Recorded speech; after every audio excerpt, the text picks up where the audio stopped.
3, number 4. Let's do autofocus.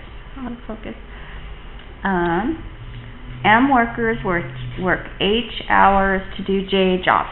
So I'm going to say workers times rate times time equals jobs. We're kind of used to seeing that formula.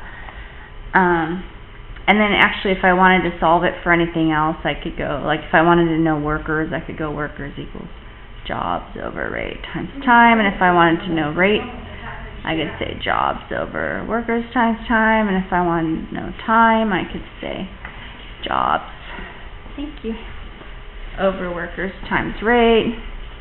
Right, we can do any of these different formulas as needed. So number 4, M workers work H hours to do J jobs. If P new workers are hired, how many hours will the workforce have to work to do J jobs? So it sounds like they want time. So, why do I have such a hard time with these? They want time. So time is jobs over workers times rate. I'm going to try to skip some of the steps that I usually show. So, time is jobs over workers times rate. So, jobs, they want J jobs. So we still want J jobs. Right, I'm just using this formula right here. And then they added some workers, I think. They said P new workers are hired. So the old amount of workers was M workers, if you read in your book. So I think we're going to use M plus P workers, and that's what we're going to put in for workers.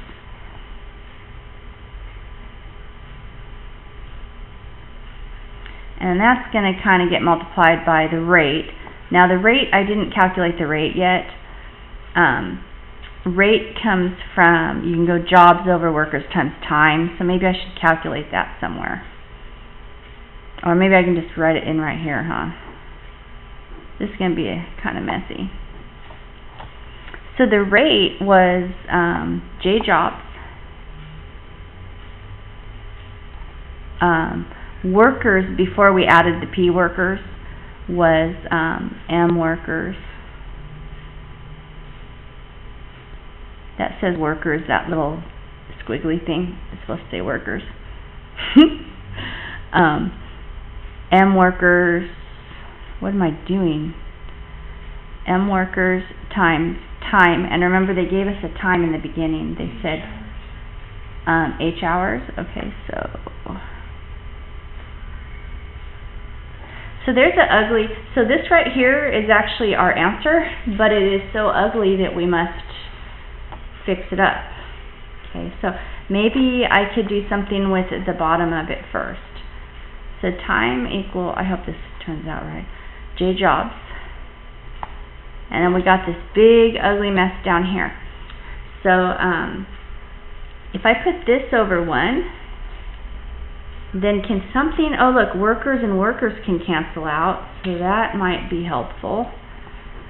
And then, well, that's not very pretty, but I can go M plus P times J or something, right? M plus P times J jobs. Now, we're going to fix it up even more.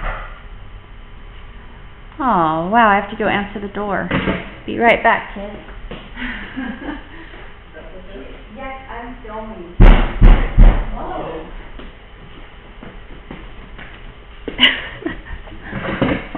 Okay, I'm back.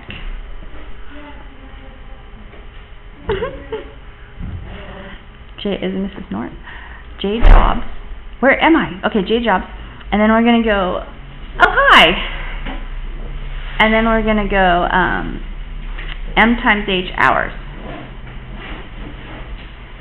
And then I can flip and multiply, right? Because I got the improper fraction, or the complex fraction. So I'm going to rewrite this as J jobs over 1. That's this numerator right here. And then I'm going to flip this green part upside down. MH hours over M plus P times J job. Hey, the J jobs, you probably noticed that a long time ago. The J jobs is going to cancel out, isn't it? So what happened is this green part right here, I just wrote it upside down because when you divide, you flip and multiply. So the J, there's the J. The J jobs went away, and then hopefully this is right. I get M times H hours. Skipped some steps on this one. Over M plus P. Well, so it's MH over M plus P hours. And then, should I check that? Yes, I should.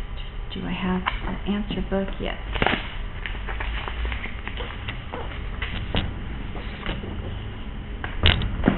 So this was number 4 on lesson 53 if you want to check lesson 50. I think I'd have it marked. I do have it marked. Sort of, but my marker's small. I'm so proud of myself. Good job. That's right. Okay, so I'm going to click.